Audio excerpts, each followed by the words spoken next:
Call Gaza what you will, killing fields, an endless loop of blood, pain and death, the world's largest concentration camp, or, as the population of Israel appears to be intent on doing, you can ignore it altogether. The Ashkenazi Jews of Tel Aviv sip their morning cappuccinos and fret about their yoga teachers just 1 hour's drive away from the most appalling scenes the world has witnessed since Srebrenica. But there's one thing none of them understand.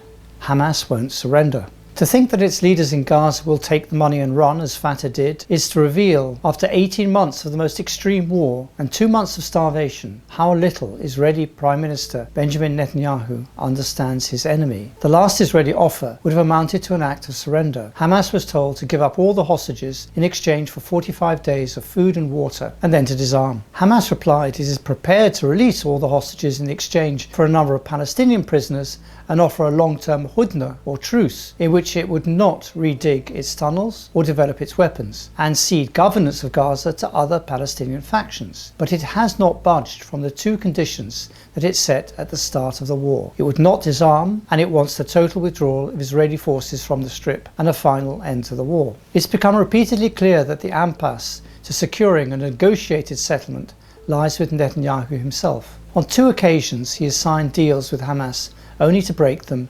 unilaterally. On the last occasion in January, he agreed to a phased ceasefire, which secured the release of 33 hostages, in which Israel was supposed to begin negotiations on a second phase and a permanent ceasefire. Netanyahu tore up that agreement, and US President Donald Trump let him do it, even though this was a piece of paper that the new president himself had claimed credit for. By common consent, Netanyahu only went back to war to save his coalition from impending defeat in a vote on the budget. Any military objectives have long since been exhausted. Gaza has not only been under total blockade for 2 months, but Israel has been bombing the warehouses in which the remaining food is kept. After 52 days of total blockade, Israel is openly trying to starve Gaza into submission. Sources in Israel's Southern Command, who spoke to Walla, estimated that in 2 weeks a significant crisis would begin in the Gaza Strip regarding food, medical equipment and medicines. The army shows no concern for the people of Gaza themselves and only see acute humanitarian suffering through the lens of Hamas, forcing Israel to deliver food and medicine through reports in the international media. There are many reasons why Hamas will not surrender to the nightly punishment it and Gaza is taking. Hamas had its first rank of leadership, its civilian government, its police and every functioning hospital wiped out, and yet it continues to resist substantial offers of money to go into exile. The late Palestinian leader Yasser Arafat would have gone into exile long ago, as he did after the Palestine Liberation Organization forces were surrounded in West Beirut in 1982. Fatah would have flown the coop by now. But these precedents don't apply to Hamas. Why? First and foremost, if the collapse of the Israeli army and the atrocities carried out in southern Israel on the 7th of October changed Israel forever, so too has the decimation of Gaza changed the Palestinian cause forever. Gaza has become sacred turf for Palestinians everywhere. Neither Hamas nor any other resistance group can be separated from the people they are fighting for. As the collective suffering increases, so does the collective will to stay on their land, as the unarmed farmers of South Hebron have shown. Furthermore, there's no more persuasive proponent of the imperative to resist occupation than the behavior of the Israeli state itself. This is an amorphous, persistent, toxic invader of other people's space. Israel can never have enough land, nor enough control. It always seeks more. It can never stop making its religion dominate all other religions in this space. At Easter time, Christians are as much victims of these acts of supremacy as Muslims are. Israel cannot abide by a two-state solution because there was only ever one state in the minds of its creators and their descendants.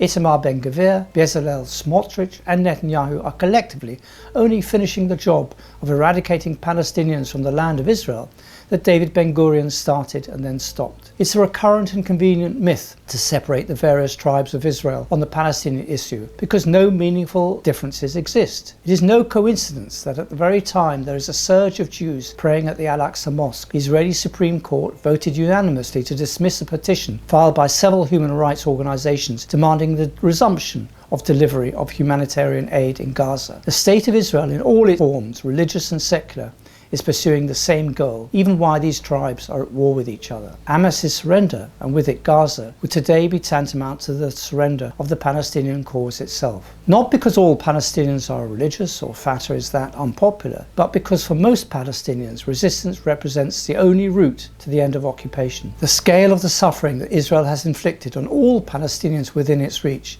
in Gaza, in the West Bank, in Jerusalem, and in Israel alike, has meant that Hamas's fate is Palestine's too. But Hamas differs from Fatah in that it is a religious organisation. It started this war over the incursions of Jewish settlers into Al-Aqsa Mosque, and Palestinians in Gaza have turned to their religion to make sense of the butchery they've been subjected to. Rifat Radwan, the 23-year-old paramedic whose dying words were captured on his phone, begged Allah to forgive him for not having prayed regularly 5 times a day. He was not that observant, but he was religious enough to beg forgiveness in his dying moments. If ever there was a symbol of the bravery and sacrifice Palestinians in Gaza are making, Radwan was it. On his deathbed, his belief in a divine leader would not be crushed, nor will Gaza's. Whatever fate awaits it as an organisation, Hamas already believes it has achieved its strategic objective. This was to propel the Palestinian pursuit of self-determination in a state of their own back right up to the top of the world's human rights agenda. During the past 3 years, the US public views of Israel have turned negative. Pew Research reports more than half of adults in the US, 53%, express an unfavourable opinion of Israel, an increase of 9 percentage points from before the 7th of October. Palestine is winning the war of public opinion, and Israel is losing it, especially in countries where Hamas is a proscribed organisation. If Israel seeks to finish this conflict for good by force, it can be assured the same objective is seared into the consciousness of Palestinians too. The longer Netanyahu continues his doomed campaign in Gaza, the closer major European countries like France will come to recognising a Palestinian state. Trump's envoys are currently pursuing 3 sets of complex negotiations simultaneously, and they are learning the hard way how intractable each is. If Trump's negotiations with Iran falter, Netanyahu will renew his pressure to bomb the nuclear sites, with no solution for Gaza being found. Decision time for Netanyahu, the pragmatist, is coming, and he will not have as many cards to play as he currently thinks he has. For military powers as large as America and NATO, the Taliban proved too much. So did the resistance in Iraq. For a country as small and as dependent on the US as Israel is, a forever war in Gaza